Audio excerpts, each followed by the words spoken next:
and so forth, because sometimes you can't really see a water source here, but obviously there must be, not only is it facing north, so it doesn't get as hot as sun perhaps, there's something in the ground that makes it, that it can have such a nice, obviously very nice patch right here. Why right here? So there's got to be a source of moisture somewhere in this area. And this is one of the major parts of the coastal sage scrub, is the giant rye, but you can only have it certain places. Here we have a tree tobacco above my head with the yellow tubular flowers there. And again, you know, bear with me, those people that come on our walks a lot get the same story. You're all going to be experts after a while. Just keep coming and we'll teach you. We like the review. And exactly. And another flower that hummingbirds like because of the tubular, and I guess it has good nectar in it. For many years we told our walk participants that the hummingbirds got addicted to the nicotine that is supposedly in these blossoms, but we were advised that that's not really true, and so we don't say that anymore. But I still tell the story because we have been caught doing things that weren't correct, and we try to correct it. That this plant is originally from Peru, and it can be used, I've heard, as a substitute for tobacco. It can be, the leaves can be smoked. If you don't have the real tobacco plants, I believe maybe the Indians did that or whoever. But it is invasive again and would be one of those specimens that we would take out when we restore land. But you find it in most all of the properties here and there, and again, it's you know, it's foreign, doesn't belong here. But it's called tree tobacco, and it's a nicotina, it's a tobacco family, and it's called a tree tobacco because, as you can see, it is a tree. Self-seeds easily. You often see little ones around, and so something we eventually need to get rid of. One of the major things that we got rid also in the canyon, as you will see when we go down, lots and lots of ice plant. And the ice plant self-seeds, and we're told that much of the South Bay area self-seeded from the freeway, other than the people that planted it. Originally, people were told that ice plant would hold up your hills, and they do to a certain extent because they have an extensive root system, which will also invade your yard if you know you have it close by. But it turns out once the thatch builds up underneath, and those of you that have ice plant know that, it gets really thick. If you ever have a fire in it, it burns forever because it's like peat moss. It's thick and it just smolders in there. The most common thing that happens is in the rains, it gets so filled with water because the succulent, from the summer when it's shriveled and looks ugly, it does get, and it plumps up and sucks up, and it, particularly on steep hills, it gets so heavy it tears down the hill. So basically it does nothing. No fire prevention, and it doesn't hold up the hill necessarily, and in the end it looks very ugly. So if people have learned and have replaced it, and those that haven't, you know, eventually now are learning that that's not really an ideal thing to have. And plus it is from South Africa. There is a variety that is a beach variety, native, but that's a whole different thing. What's planted on the hills generally is the one from South Africa, and we don't really need that. And it's a giant headache when it establishes itself in the preserves, and it's one of these big labor-intensive jobs that kids will do or students will do, and yank out this ice plant and you know, do that. We have done that at Forestall. It's been done here. There's still some left, but great strides have been made, and it's one of those things that nobody likes. So yeah, what's blooming there is Coyote Brush with the white fuzzies on it, and it's blooming. It's a female plant. It's blooming and has this white, almost looks like blossoms, but it is the seeds actually. And you can see over there, it's a good view of the ice plant that is still there. See that? And then all of a sudden it stops. That's a restoration area. And you can see it's highly successful. You see the restoration is wonderful. It's all native plants. You see mostly the sort of the grayish stuff that looks kind of dead now is the Artemisia, the California sagebrush, home of the gnatcatcher.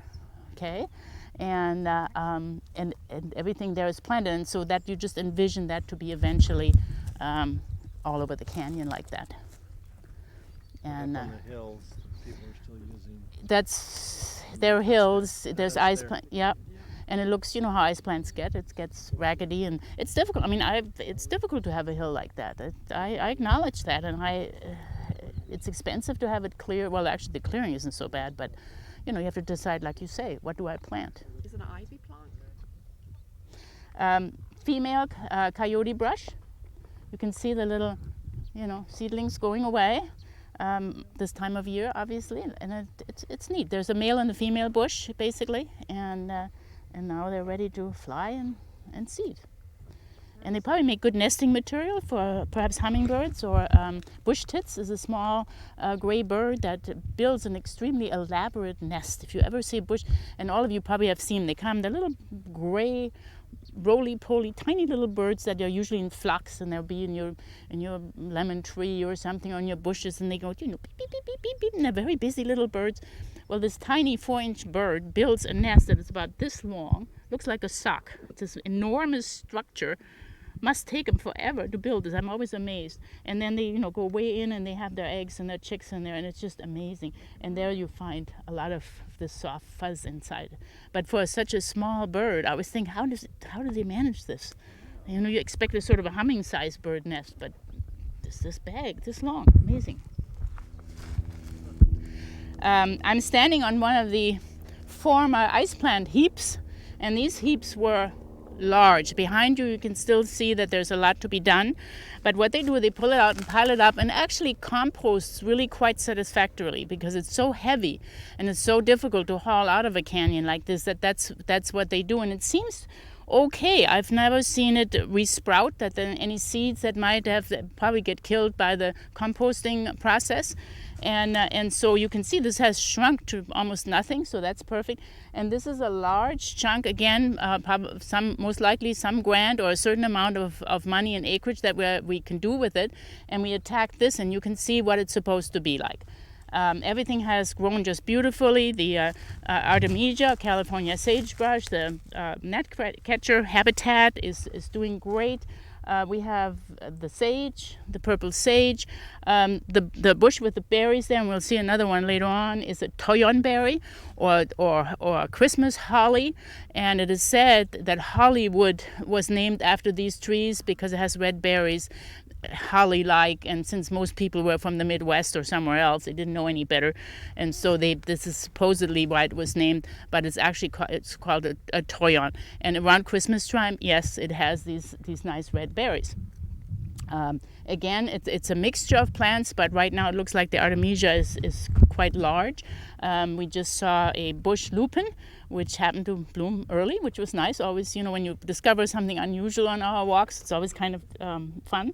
All this these are the old blossoms from last year. They will go and new sprouts come out, and this is what next year's blossoms will be. Is this new sprout here. This will always reminds me of poodle cuts, these things here, there. And there's something else to remember, that it's a sage. And again, it's a restricted area. It's as far as we got, and then we had to let it go. But it will go on and on as we get funding and so forth. We'll take more ice plant out with help of volunteers once again. Yes, we have some workers. We have, I believe, 4 workers that are permanently employed, but that's for an area like this, so we heavily rely on help, volunteer help. And luckily there's always someone, or the students or somebody comes, and it's never enough, but it certainly is greatly appreciated. We have a lot of ice plants left, as you can see, but over the years we'll get there. And so this is mainly mustard, old mustard.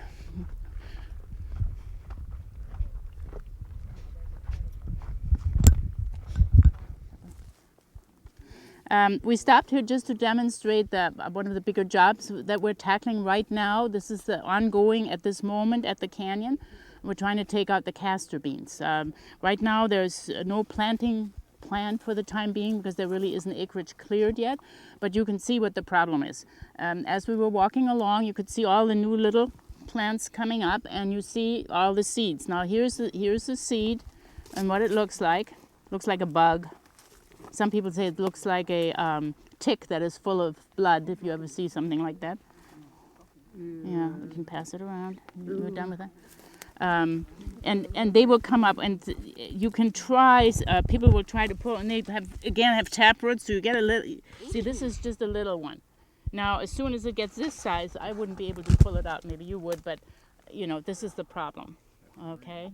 And as you can see, there's multiple seeds. There was one plant when we passed that was actually, I should do this, that was actually blooming. Whoa, look at this one. Oh, here's a nice one that can that you can maybe see. Amazing.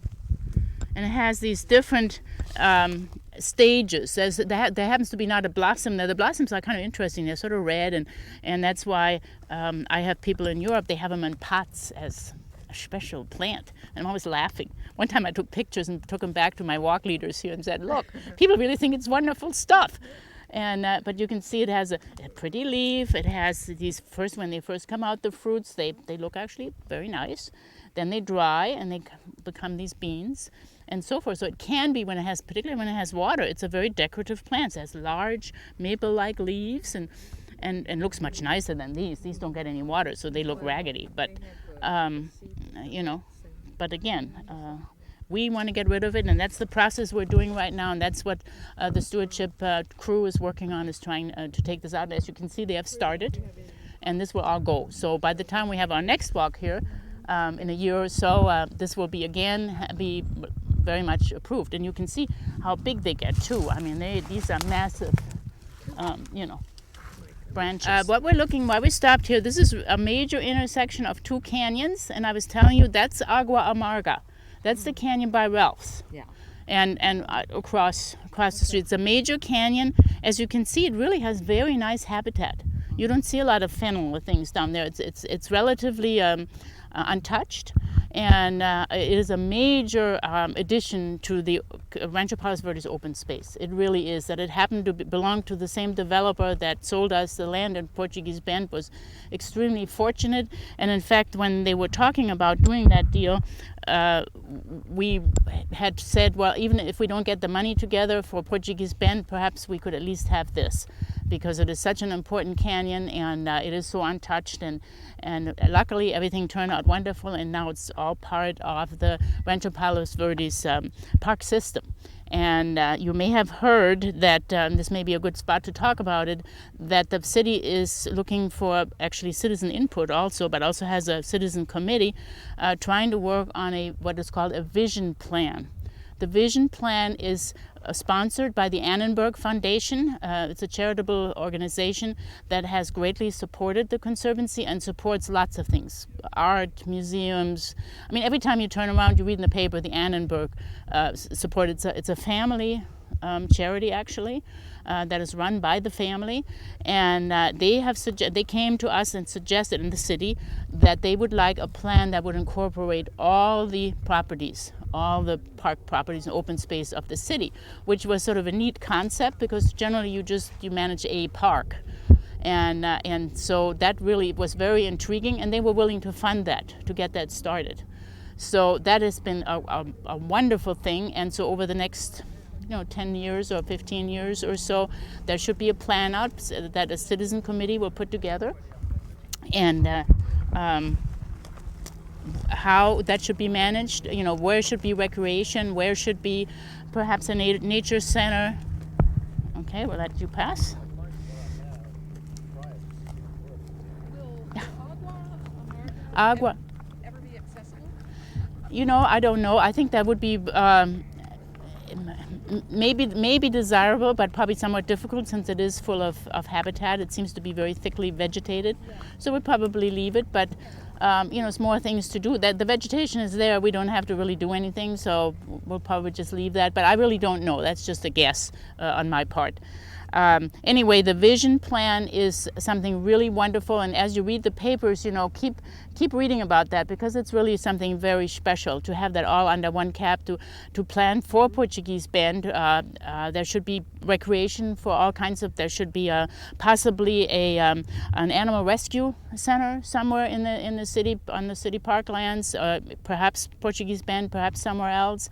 Perhaps jumping ramps for kids with skateboards, so that they don't go just in the habitat. Design nature center, all kinds of things that would benefit the population.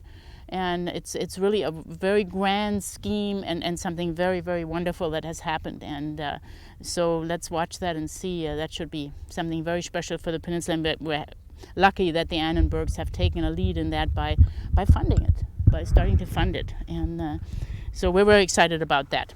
And here's another hill full of cut off castor bean. You can see how difficult the terrain is also. And we're just about finished our tape. I'm going to walk back with you, and we can keep looking at plants. Please ask questions, and we can enjoy ourselves. But we're going to finish the tape, and I just wanted to thank you all for coming. Also, of course, the TV audience for watching. These tapes are played on Friday nights on channel 35, which is a public access channel, and at 6 o'clock at night. And in the future, they will also be played on channel 33 at certain Fridays at 7, I believe. So you could check that out. But for sure, every Friday at 6 o'clock on channel 35, if you missed something or you want somebody to see these walks or whatever. And also encourage you, of course, as always, those of you that are not members of the Conservancy, to become members. You can see that this is what sustains us.